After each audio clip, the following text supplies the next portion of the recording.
Social media തുറക്കാൻ പറ്റാത്ത അവസ്ഥയായിട്ടുണ്ട് guys. തുറന്നു കഴിഞ്ഞാൽ ഇതാണ് അവസ്ഥ. കുറെ ആളുകൾ അവൾക്കൊപ്പം, കുറെ ആളുകൾ ദിലീപിനെ വെറുതെ വിട്ടതിന്റെ പേരിൽ സന്തോഷിക്കുന്നു, ആഹ്ലാദിക്കുന്നു. കാലം കാത്തുവച്ച കാവ്യനീതി എന്ന് മാത്രമാണ് എനിക്ക് പേഴ്സണലി വിധിയെ പറ്റി പറയാനുള്ളത്. സത്യം ജയിക്കും. എത്രയൊക്കെ മൂടി വെച്ചാലും എത്രയൊക്കെ മറച്ചാലും ഒരു നാൾ സത്യം അതിന്റെ എല്ലാ പ്രഭയും നീക്കി പുറത്തു വരും. ഒരു മനുഷ്യൻ വിശ്വസിക്കണ്ടേ? ഇത്തരം എവിഡൻസ് ഇല്ലാത്ത ഒരു കേസാണിത് ദിലീപിനെതിരായി. അല്ല, നിങ്ങൾ ഒരാളെ വിധിക്കുകയും അത് കോടതി വിധിയാകാതെ ഇരിക്കുകയും ചെയ്താൽ നിങ്ങൾക്ക് അതിൽ വലിയ നിരാശയുണ്ടാവും.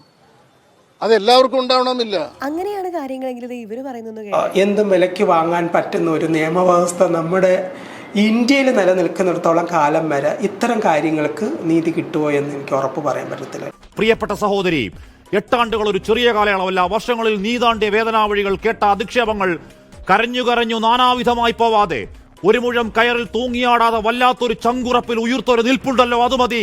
ഇരയല്ല, അത് ജീവിതമല്ല, നീ തിരുത്താണ്, കരുത്താണ്.